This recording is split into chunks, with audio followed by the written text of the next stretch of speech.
mabiling cordless battery 18 volts. Bali ang sabi nung nagtitinda, hindi daw siya sure na kung gumagana, pero binili ko pa rin kasi nasa 1,400 lang naman. Kung ko-convert sa peso, nasa 100 something lang naman siya kaya binili ko pa rin. Ang purpose ko naman ay talaga ay para isama din sa vlog, pero ganun pa man, ayusin ko pa rin. Bali ito nga po, tinesting natin pagdating dito sa accommodation namin. Ayaw yun siyang gumana. Dalawang battery na tinesting ko pero ayaw talaga.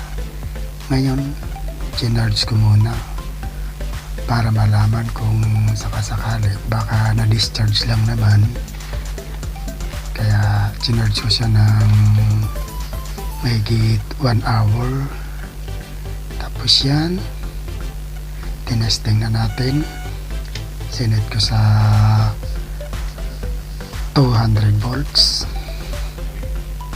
Ngayon, tinesting ko yung battery sa pagkaka-charge. Ang umabot lang siya ng 3.36. Ibig sabihin, hindi siya nag-charge mga boss. Talagang hindi natin alam kung may sira yung battery ng cordless. Ngayon, i-voltage measurement natin itong adapter na to kung may lumalabas. Ayan, ito naman siya. Nasa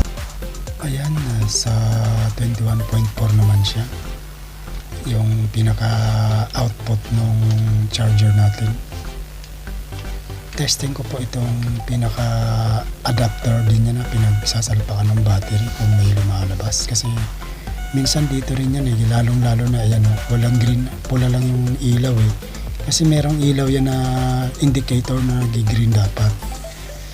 Ngayon, check natin yung pinaka-contact niya. Ayun, baka dito guys ang may problema kasi ayaw mag-charge sa battery. Baka merong problema sa loob nito kaya ayaw mag-charge. Ayan, yung contact niya ayaw Ayan yung kabilang side na yon, yung bandang kaliwa, dapat may iilaw yun na kulay green. Ibig sabihin may problema to, kaya buksan muna natin. Ayan,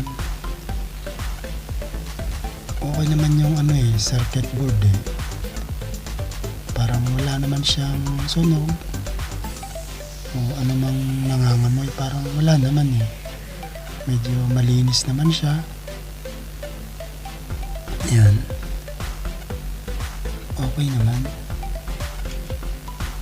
Kali tinitingnan ko muna kung baka may natuklap o may nasunog, pero okay naman Ngayon test natin sa continuity sa diode sign. Bali medyo fast forward na tayo guys, kasi kung aanuhin ko po yan, medyo tataas na po yung minutes ng ating video, kaya medyo shortcut ko na. Pero papakita ko sa inyo kung ano yung problema dyan. Ayan guys, ayaw mag-connect ng resistor. Ayan, tingnan nyo guys, walang reading hindi siya nagre-reading. Ayan yung pinaka-problema niya. Ayaw niyong pumalo, ayaw mag-reading ng tester natin, kaya siguro ayaw mag-charge. Ngayon i-voltage measurement natin to sa 200 volts para malaman natin kung saan banda yung dapat may dadaluyan tong terminal ng kuryente Ganyan, gaya ng ganyan po. Voltage measurement natin. Ayan, dapat may dadaan dyan na voltahe. Tapos yan sa susunod na terminal na yan, dapat meron. Ngayon wala. Ibig sabihin Sa terminal na inaano ko na kulay pula na sa positive point ng test probe. Diyan, merong problema dyan. Then ako hinahanap, tinitrace ko kung saan yung walang kuryente na dumadaloy. Kaya ayaw mag-charge ng battery. Ayan guys. Ayan, wala talaga siya. Ayan.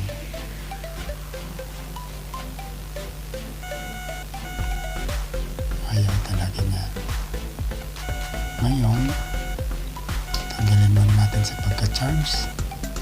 Then, balik natin sa continuity. Ayan o. Wala talaga eh. Walang reading. Ibig sabihin yan, hindi nagko-contact yung resistor na yan. Kaya ayaw mag-charge. Ayan, tingnan natin kung bakit. Anong problema niyan.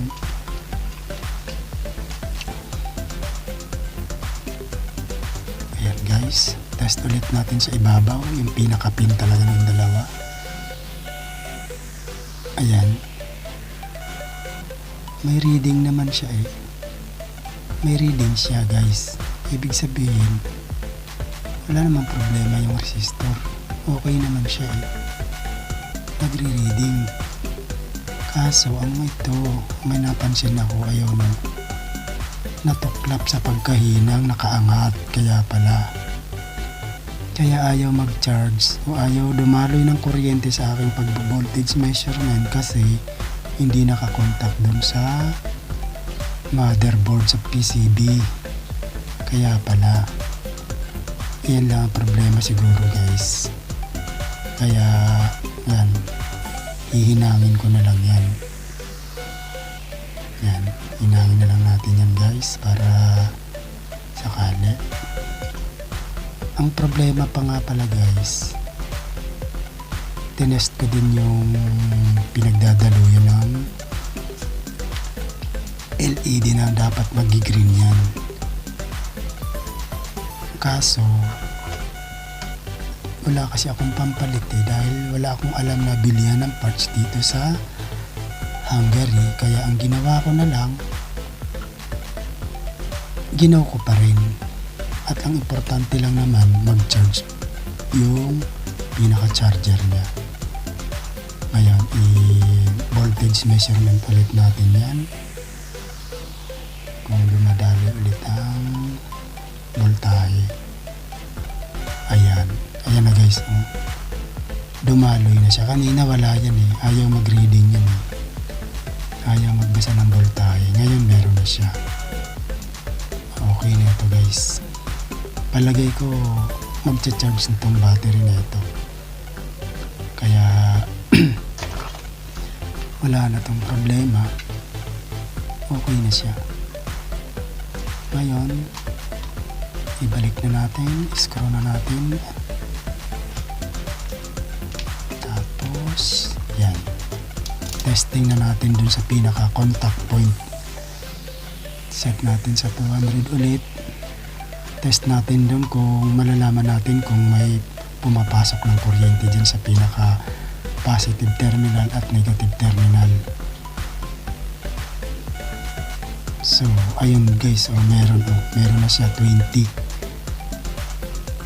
volts guys. So, ibig sabihin yan, okay na. Magcha-charge na to. Okay na to guys. Ayan, i-close muna natin para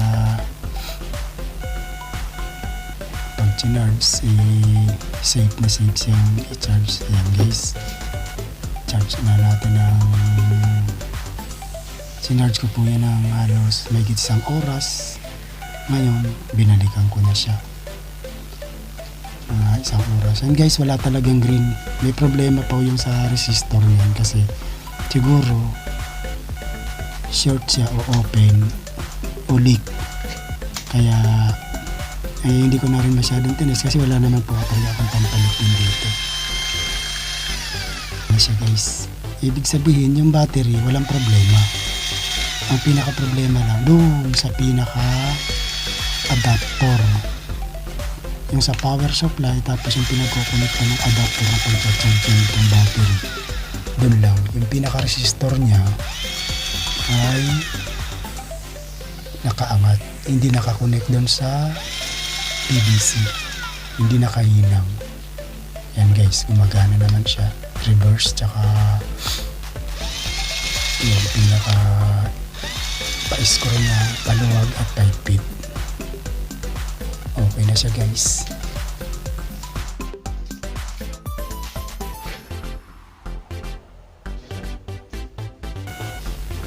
Ito nga palang isa guys na battery, hindi na talaga gumana to, hindi na nag-charge. Sinubukan ko siyang i-charge ng mahigit isang oras, drain talaga, kumbaga ayaw nang mag-charge. Kaya napag-desisyonan ko na siyang buksan at tingnan niya ang laman. Ngayon napansin ko sa kanya, may mga kalawang na siya at parang may natuyong leak na parang tubig. Kaya wala na to. Tinest ko rin isa-isa yan. Bali, dry na talaga siya. Kung mag-charge man yan, hindi na lalabas yung pinaka-quality ng pag-charge. Meaning, hindi na niya mapapaandar yung motor. Ayan guys, inisa-isa ko siya. Talagang wala na. Bali, pinakita ko lang sa inyo kung paano rin mag-test nitong ating battery. Inisa-isa ko siya. Tapos, nilagyan ko pa sa overlay para makita nyo kung paano ang pagkakagawa nito. Kung paano ang pagkakakabit ng mga battery na to. Naka-series yan. So, yun lang boss.